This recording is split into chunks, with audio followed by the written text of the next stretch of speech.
Welcome to new TV Telugu. ఇప్పుడు AP top 10 చూద్దాం. మాజీ మంత్రి అంబటి రాంబాబు తన ఎక్స్ ఖాతాలో ఓ వీడియోను పోస్ట్ చేసి అడ్డంగా బుక్కయ్యారు. పులివెందుల ఒంటిమిట్ట జడ్పీటీసీ ఎన్నికల ఫలితాలు కోయా ప్రవీణ్ ఐపీఎస్ కి అంకితమని చెబుతూ ట్వీట్ చేశారు. ఆ వీడియోలో దొంగ ఓట్లు వేస్తున్నట్లుగా ఉంది. దీనిపై ఏపీ ఫ్యాక్ట్ చెక్ స్పందించింది. అది 2023లో పశ్చిమ బెంగాల్లో జరిగిన ఎన్నికల తాలూకు వీడియో అని నిర్ధారించింది. దాంతో అంబటి ఫేక్ వీడియో పెట్టి అబాసు పాలయ్యారని నెటిజన్లు ట్రోల్ చేస్తున్నారు. గుంటూరు పోలీస్ పరేడ్ గ్రౌండ్ లో ఆగస్టు 15న స్వాతంత్ర దినోత్సవ వేడుకలు ఘనంగా జరిగాయి. ఈ కార్యక్రమానికి ముఖ్య అతిథిగా హాజరైన మంత్రి లోకేష్ జాతీయ జెండాను ఆవిష్కరించి వందనం చేశారు.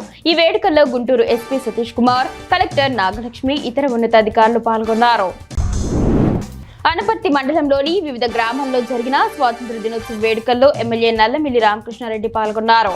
ఆయన జాతీయ పతాకాన్ని ఆవిష్కరించి గౌరవ వందనం చేశారు. అనంతరం గ్రామస్తులకు, విద్యార్థులకు మిఠాయిలు పంపిణీ చేశారు. స్వాతంత్రం అనేది మహనీయుల త్యాగాల ఫలితమని ఈ సందర్భంగా ఆయన అన్నారు. ఆపద సమయాల్లో మహిళలకు అండగా నిలిచే శక్తి యాప్ గురించి ప్రిన్సిపల్ శ్రీదేవి వివరించారు.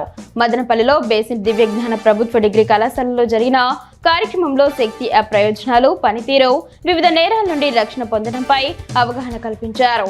పోక్సో చట్టం, సైబర్ నేరాలు, మత్తు పదార్థాలపై వివరణ ఇచ్చి విద్యార్థుల మొబైల్స్ లో యాప్ ను డౌన్లోడ్ చేయించారు. శ్రీకాకుళం జిల్లా టీడీపీ కార్యాలయంలో 79వ స్వాతంత్ర దినోత్సవ వేడుకలు ఘనంగా జరిగాయి. జిల్లా టీడీపీ అధ్యక్షుడు కలమట వెంకటరమణ జాతీయ జెండాను ఆవిష్కరించారు. ఈ సందర్భంగా ఆయన మాట్లాడుతూ ప్రజలకు సంక్షేమ పథకాలు అందిస్తున్న ఘనత కూటమి ప్రభుత్వానిదే అని అన్నారు. ఈ కార్యక్రమంలో టీడీపీ నాయకులు, కార్యకర్తలు పాల్గొన్నారు. గుర్తేడును మండల కేంద్రంగా ప్రకటించాలని గిరిజన పంచాయతీల డిమాండ్కు కొందరు అడ్డుపడుతున్నారని, డొంకరాయిని మండల కేంద్రంగా చేయాలని ప్రయత్నిస్తున్నారని గుర్తేడు ప్రాంత ప్రజలు ఆరోపించారు. ఈ కుట్రను నిరసిస్తూ గుర్తేడులోని 5 గిరిజన పంచాయతీల ప్రజలు నిరసన తెలిపారు. తమ ఆకాంక్షకు అడ్డు తగిలితే సహించేది లేదని హెచ్చరించారు. బోడి చెరువు మండలంలో 79వ స్వాతంత్ర దినోత్సవ వేడుకలు ఘనంగా జరిగాయి.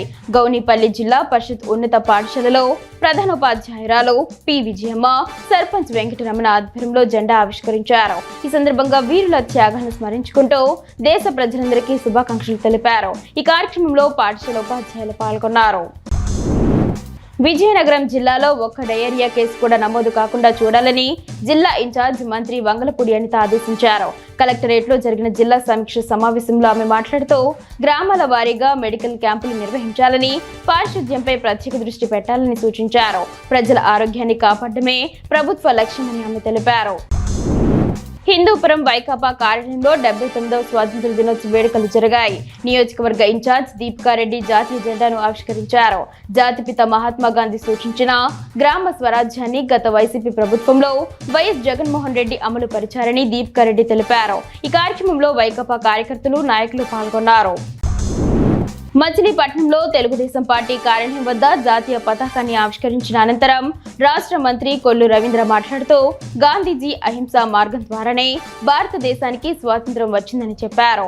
రాష్ట్ర ప్రజలందరికీ స్వాతంత్ర దినోత్సవ శుభాకాంక్షలు తెలిపారు. బ్రిటిష్ నిరంకుశత్వ పాలనకు వ్యతిరేకంగా గాంధీ చూపిన అహింసా మార్గం ద్వారానే స్వాతంత్ర ఫలాలు అందుకుంటున్నామని ఆయన పేర్కొన్నారు.